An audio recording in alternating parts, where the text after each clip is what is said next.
Vamos começar agora o livro de Filipenses. O capítulo 1 começa com prefácio e saudação. Paulo e Timóteo, servos de Cristo Jesus, a todos os santos em Cristo Jesus, inclusive bispos e diáconos que vivem em Filipos. Que a graça e a paz de Deus, nosso Pai, e do nosso Senhor Jesus Cristo estejam com vocês. A partir do versículo 3, o contexto é oração de Paulo pelos filipenses. Dou graças ao meu Deus por tudo o que lembro de vocês, fazendo sempre com alegria súplicas por todos vocês em todas as minhas orações.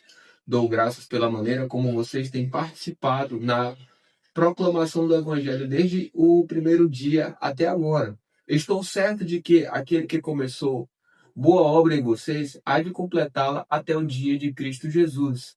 Aliás, é justo que eu assim pense de todos vocês, porque os trago no coração, seja nas minhas algemas, seja na defesa e confirmação do Evangelho, pois todos vocês são participantes da graça comigo, pois Deus é testemunha da saudade que tenho de todos vocês, no profundo afeto de Cristo Jesus. E também faço esta oração, que o amor de vocês aumente mais e mais em conhecimento e toda a percepção, para que vocês aprovem as coisas excelentes e sejam sinceros e inculpáveis para o dia de Cristo, cheios do fruto de justiça que vem por meio de Jesus Cristo, para a glória e louvor de Deus.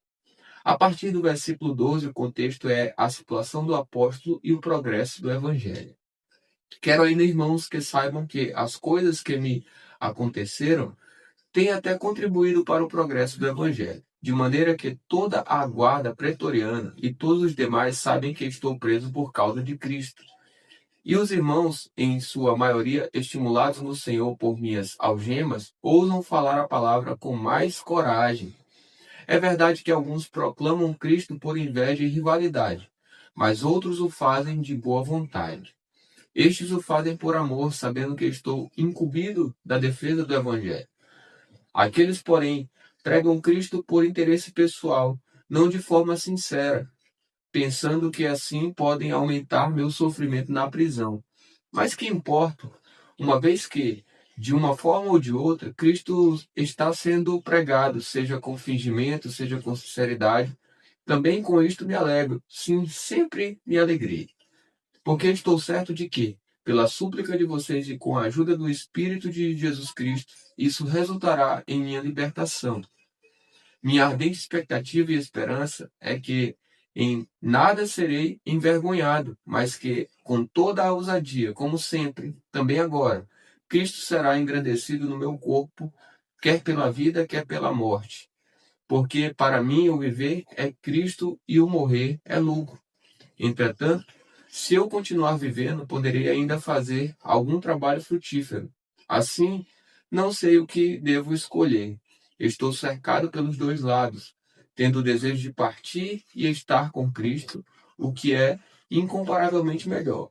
Mas por causa de vocês, é mais necessário que eu continue a viver. E, convencido disto, estou certo de que ficarei e permanecerei com todos vocês para que progridam e tenham alegria na fé. Desse modo, vocês terão mais motivo para se gloriarem em Cristo Jesus por minha causa, pela minha presença de novo no meio de vocês. A partir do versículo 27, o contexto é a unidade cristã na luta. Acima de tudo, vivam de modo digno do Evangelho de Cristo, para que, ou indo até aí para vê-los, ou estando ausente, eu ouço a respeito de vocês que estão firmes em um só espírito, como uma só alma, lutando juntos pela fé do Evangelho, e que em nada se sentem intimidados pelos adversários, pois o que para eles é prova evidente de perdição, para vocês é sinal de salvação. E isto da parte de Deus, porque vocês receberam a graça de sofrer por Cristo e não somente de crer nele. Pois vocês têm o mesmo combate que viram em mim e que agora estão ouvindo, que continuo a ter. Vamos começar agora o capítulo 2 de Filipenses. O contexto dele começa com a exortação ao amor fraternal e à humildade. Portanto, se existe alguma exortação em Cristo, alguma consolação de amor, alguma comunhão do Espírito, se há profundo afeto e sentimento de compaixão, então completem a minha alegria, tendo o mesmo modo de pensar, tendo o mesmo modo e sendo unidos de alma e mente. Não façam nada por interesse pessoal ou vaidade, mas por humildade, cada um considerando os outros superiores a si mesmo, não tendo em vista somente os seus próprios interesses, mas também os dos outros. A partir do versículo 5, o contexto é o exemplo de Cristo na humilhação. Tenham entre vocês o mesmo modo de pensar de Cristo Jesus, que, mesmo existindo na forma de Deus, não considerou o ser igual a Deus algo que deveria ser retido a qualquer custo. Pelo contrário, ele se esvaziou, assumindo a forma de servo, tornando-se semelhante aos seres humanos. E, reconhecido em figura humana, ele se humilhou, tornando-se obediente até a morte de cruz.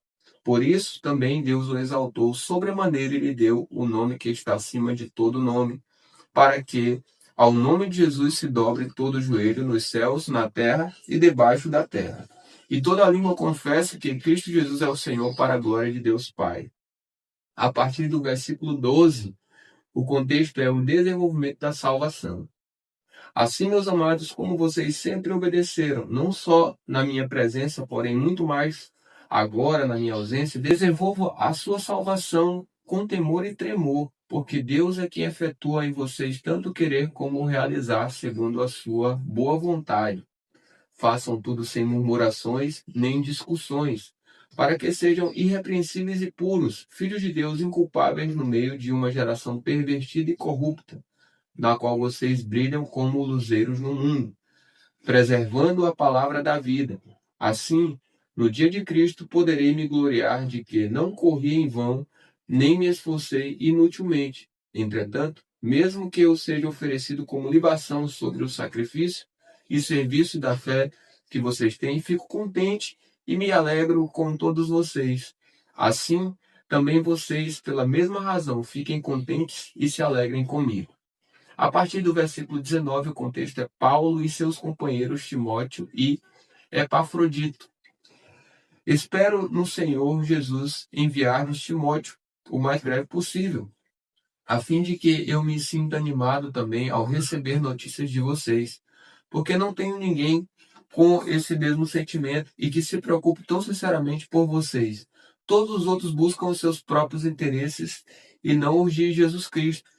Quanto a Timóteo, vocês conhecem o seu caráter provado, pois serviu ao Evangelho junto comigo, como um filho trabalha ao lado do pai. Portanto, este é quem espero enviar, tão logo eu saiba como vai ficar a minha situação. Mas confio no Senhor, que também eu mesmo em breve irei até aí. No entanto, julguei necessário enviar-lhes Epafrodito, meu irmão, cooperador e companheiro de lutas, e da parte de vocês, mensageiro e auxiliar nas minhas necessidades. Ele tinha muita saudade de todos vocês e estavam angustiados porque vocês ficaram sabendo que ele adoeceu. De fato, adoeceu e estava à beira da morte. Mas Deus se compadeceu dele, e não somente dele, mas também de mim, para que eu não tivesse tristeza sobre tristeza. Por isso, tanto mais me apresso em mandá-lo, para que, vendo-o novamente, vocês fiquem alegres e eu tenha menos tristeza. Recebam-no, pois, no Senhor com toda a alegria, e honrem sempre os que são como ele, porque, por causa da obra de Cristo, ele quase morreu, arriscando a própria vida para suprir a ajuda que vocês não podiam me dar pessoalmente. Chegamos ao capítulo 3 de Filipenses. Ele fala sobre a verdadeira justiça. Quanto ao mais, meus irmãos, alegrem-se no Senhor. Escrever de novo as mesmas coisas não é um problema para mim e é segurança para vocês. Cuidado com os cães. Cuidado com os maus obreiros. Cuidado com a falsa circuncisão. Porque nós é que somos circuncisão. Nós que adoramos a Deus no Espírito e nos gloriamos em Cristo Jesus, em vez de confiarmos na carne. É verdade que eu também poderia confiar na carne. Se alguém pensa que pode confiar na carne, eu ainda mais. Fui circuncidado no 8º dia, sou da linhagem de Israel, da tribo de Benjamim, hebreu de hebreus. Quanto à lei, eu era fariseu. Quanto ao zelo, perseguidor da igreja. Quanto à justiça que há na lei, irrepreensível. Mas o que para mim era lucro, isto considerei perda por causa de Cristo. Na verdade, considero tudo como perda, por causa da sublimidade do conhecimento de Cristo Jesus, meu Senhor. Por causa dele, perdi todas as coisas e as considero como lixo para ganhar a Cristo e ser achado nele, não tendo justiça própria que procede de lei, mas aquela que é mediante a fé em Cristo, a justiça que procede de Deus baseada na fé. O que eu quero é conhecer Cristo e o poder da sua ressurreição, tomar parte nos seus sofrimentos e me tornar como ele na sua morte, para de algum modo alcançar a ressurreição dentre os mortos. Agora, a partir do versículo 12, o contexto é a soberana vocação. Não que eu já tenha recebido isso ou já tenha obtido a perfeição, mas prossigo para conquistar aquilo para o que também foi conquistado por Cristo Jesus. Irmãos, quanto a mim, não julgo havê-lo alcançado, mas uma coisa faço, esquecendo-me das coisas que ficam para trás e avançando para as que estão diante de mim, prossigo para o alvo, para o prêmio da soberana vocação de Deus em Cristo Jesus. Todos, pois, que somos maduros, tenhamos este modo de pensar. E, se em alguma coisa vocês pensam de modo diferente, também isto Deus revelará para vocês. Seja como for, andemos de acordo com o que já alcançamos. A partir do versículo 17, o contexto é os inimigos da cruz de Cristo. Irmãos, sejam meus imitadores e observem os que vivem segundo o exemplo que temos dado a vocês. Pois muitos andam entre nós, dos quais repetidas vezes eu lhes dizia e agora digo, até chorando, que são inimigos da cruz de Cristo. O destino deles é a perdição, o Deus deles é o vento, e a glória deles está naquilo de que deviam se envergonhar, visto que só pensam nas coisas terrenas.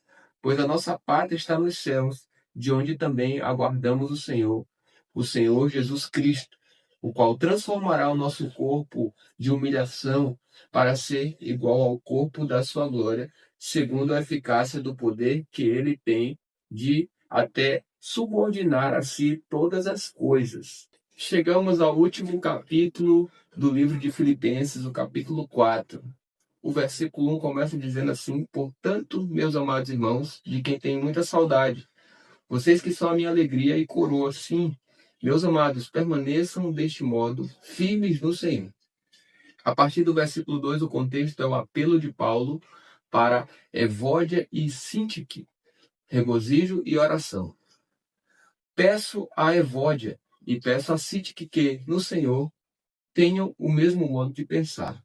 E peço também a você, fiel companheiro de julgo, que auxilie essas mulheres, pois juntas se esforçaram comigo no Evangelho, juntamente com Clemente e com os demais cooperadores meus, cujos nomes se encontram no livro da vida. Alegrem-se sempre no Senhor. Outra vez digo, alegrem-se. Que a moderação de vocês seja conhecida por todos. Perto está o Senhor. Não fiquem preocupados com coisa alguma, mas, em tudo, sejam conhecidos diante de Deus os pedidos de vocês, pela oração e pela súplica, com ações de graças, e a paz de Deus, que excede todo entendimento, guardará o coração e a mente de vocês em Cristo Jesus. A partir do versículo 8, o contexto é em que pensar. Finalmente, irmãos, tudo que é verdadeiro, tudo que é respeitável, tudo que é justo, tudo que é puro, tudo que é amável, tudo que é de boa fama, se alguma virtude há e se algum louvor existe, seja isso que ocupe o pensamento de vocês. O que também aprenderam, receberam e ouviram de mim, e o que viram em mim, isso ponham em prática, e o Deus da paz estará com vocês. A partir do versículo 10, o contexto é Paulo agradece aos filipenses. Fiquei muito alegre no Senhor, porque agora, uma vez mais, renasceu o cuidado que vocês têm por mim. Na verdade, vocês já tinham esse cuidado antes, só que lhes faltava a oportunidade. Digo isto não porque esteja necessitado, porque aprendi a viver contente em toda e qualquer situação. Sei o que é passar necessidade e sei também o que é ter em abundância. Aprendi o segredo de toda e qualquer circunstância, tanto de estar alimentado como de ter fome, tanto de ter em abundância como de passar necessidade. Tudo posso naquele que me fortalece. No entanto, vocês fizeram bem associando-se comigo nas aflições. E, como vocês, filipenses, sabem muito bem, no início da pregação do Evangelho, quando parti da Macedônia, nenhuma igreja se associou comigo nessa questão de dar e receber, exceto vocês somente. Porque até quando eu estava em Tessalônica, por mais de uma vez vocês mandaram o bastante para as minhas necessidades. Não que eu esteja pedindo ajuda, pois o que realmente me interessa é o fruto que aumente o crédito na conta de vocês. Recebi tudo e tenho até de sobra. Estou suprido, desde que Epafrodito me entregou o que vocês me mandaram, que é uma oferta de aroma agradável, um sacrifício que Deus aceita e que ele agrada. E o meu Deus, segundo a sua riqueza em glória, há de suprir em Cristo Jesus tudo aquilo de que vocês precisam. A nosso Deus e Pai seja a glória para todo sempre. Amém. O versículo 21 e 22 fala sobre as saudações. Saúdem cada um dos santos em Cristo Jesus. Os irmãos que estão comigo mandam saudações. Todos os santos mandam saudações, especialmente os da casa de César. E o versículo 23, a bênção. A graça do Senhor Jesus Cristo esteja com o espírito de vocês. Assim nós terminamos o livro de Filipenses.